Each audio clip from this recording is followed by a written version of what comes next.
What this session of Parliament taught us is that after 9 years of this Prime Minister, everything is broken.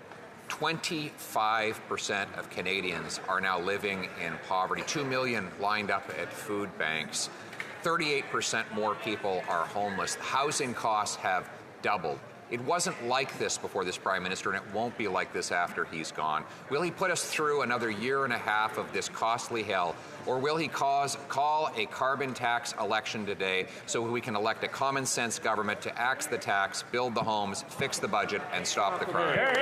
If the Leader of the Opposition actually cared more about Canadians than he does about his own political interests, he'd be supporting the 400,000 kids we're going to help with the National School Food Program. He'd be voting in favour, instead of opposing at every turn, the dental care program. But, Mr. Speaker, he doesn't care about Canadians. He cares only about himself. These are the same promises that he's been making for 9 years.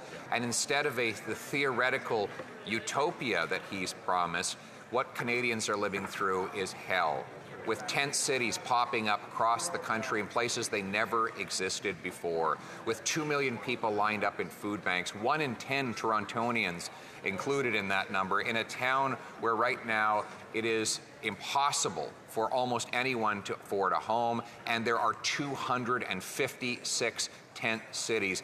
Why won't he recognize that these are the very real consequence of his policy of wackonomics? The Conservative leader is choosing to demonstrate what everyone knows Conservative parties do, which is protect the wealthiest and let everyone else fend for themselves. He's standing with the wealthiest, not with the middle class and people working hard to join him. Mr. Speaker, the middle class doesn't exist after 9 years of this Prime Minister.